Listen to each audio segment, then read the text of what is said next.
NEET NEET क्या होता है?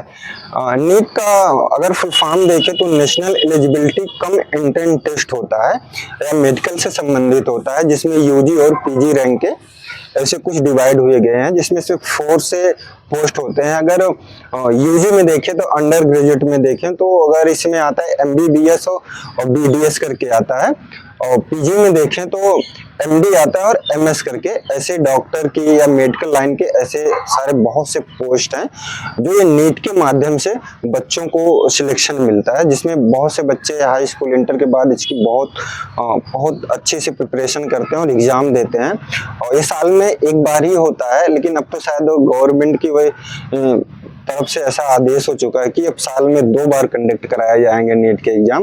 लेकिन इसी नीट में अभी बहुत ज्यादा मामला चल रहा है कि बहुत बड़ा घोटाला हो गया है और पेपर लीक हो गया है, क्या कैसे, बट मैं पेपर लीक का तो नहीं कह सकता हूँ, लेकिन हाँ घोटाला करके कुछ ऐसा हुआ है जो घोटाला संबंधित हो गेस मार्क्स से संबंधित है। और अगर हम थोड़ी सी अगर आपको बात करें तो गेस मार्क्स क्या होते हैं? गेस मार्क्स ऐसे होते हैं कि जैसे आप किसी 5 सब्जेक्ट आपके पास है, 5 सब्जेक्ट में आपने 4 सब्जेक्ट में अच्छा मार्क्स लाया है, लेकिन एक सब्जेक्ट में कुछ नंबरों से आप फेल हो रहे हैं, तो गेस मार्क्स लगा के बच्चे को पास कर दिया जाता है। तो अगर गेस मार्क्स का परसेंटेज देखें तो मिनिमम 3% होता है, मैक्सिमम 5% होता है। जैसे आप 100 का पूर्णांक है, 100 में से टोटल अगर देखें तो अभी ग्रेजुएट में देखें तो 36 या 36 नंबर ला देते हैं तो आप पास हो जाते हैं।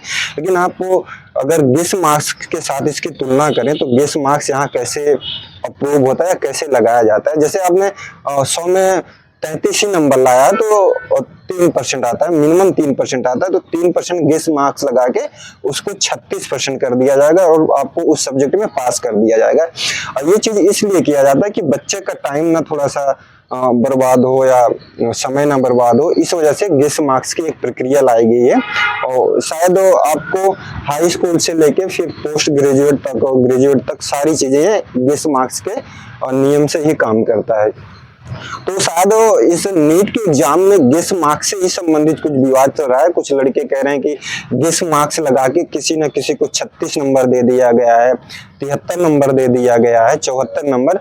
इसमें टोटल शायद 1563 या 64 के आसपास में कुछ लड़कों ने इस पे एक ऑब्जेक्शन किया है जाके, और सुप्रीम कोर्ट ने भी ये चीज बोला कि ये कंडक्ट कराया जाए या इन लोगों को, लड़कों को फिर से या तो एग्जाम भी लाया जाए, नहीं तो इनका रिजल्ट फिर से बनाया जाए या देखा जाए, ऐसा कुछ करके है सुप्रीम कोर्ट का। लेकिन शिक्षा मंत्री धर्मेंद्र प्रधान जी का कहना है कि नहीं, ऐसा कुछ हुआ ही नहीं है। बट सुप्रीम कोर्ट भी इस बात पे बोला कि नहीं ऐसा कुछ है, तो इन बच्चों के साथ न्याय किया जाए, कैसा हुआ कैसा नहीं हुआ। अगर नीट के बारे में आपको थोड़ी सी जानकारी दे तो नीट का फुल फॉर्म ने बता ही दिया कि national eligibility cum entrance test होता है। इसमें यूजी और पीजी करके आप एक कर सकते हैं, और ये टोटल अगर आपको देना है, एग्जाम देना है या कुछ करना है, तो ये 479 कॉलेजों में एडमिशन, मतलब मेडिकल का देखें तो 479 कॉलेज ऑल इंडिया में जिसके लिए नीट एग्जाम कराता है, अगर आप उसको क्वालिफाई कर लेते हैं तो 479 कॉलेजों में आपको कहीं ना कहीं इसके लिए आपको कोर्स करने के लिए गवर्नमेंट के द्वारा अप्रूव हो जाएगा, और वहाँ पे आप अपना कोर्स कंप्लीट कर सकते हैं। लेकिन अगर बात देखें घोटाले की या कुछ ऐसा देखें तो बीजेपी गवर्नमेंट में ऐसे बहुत से घोटाले हुए हैं जो संबंधित तो बच्चों से ज्यादा संबंधित घोटाले हैं।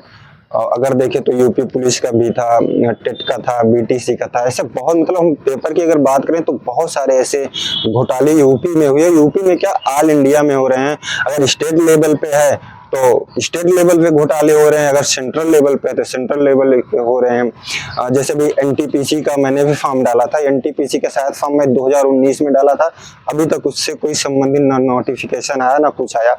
उसी के साथ में एक ग्रुप डी की भी वैकेंसी आई थी, उसके लिए भी मैंने अप्लाई किया था, लेकिन अभी तक उसको कुछ पता ही नहीं है। तो ये सारी चीजें भी एक घोटाले का ही रूप होती हैं कि आप फॉर्म अप्लाई करवा लिए। मैंने 2019 में इस चीज का फॉर्म डाला था, लेकिन अभी तक एनटीपीसी का अगर देखें तो एनटीपीसी एक इलेक्ट्रिक चीजें होती है जो रेलवे में इलेक्ट्रिक विभाग से संबंधित होती हैं। अगर देखें तो टेक्नीशियन काम से संबंधित एनटीपीसी होती है, लेकिन उसका कोई मतलब नहीं आया था। और नीट का यही था। अगर नीट का अगर टोटल बात देखें तो नीट का विवाद ही एक गेस मार्क्स की वजह से हो रहा है। कि 3% या 4% या 5% से ज़्यादा नहीं गेस मार्क्स आप लगा सकते हैं।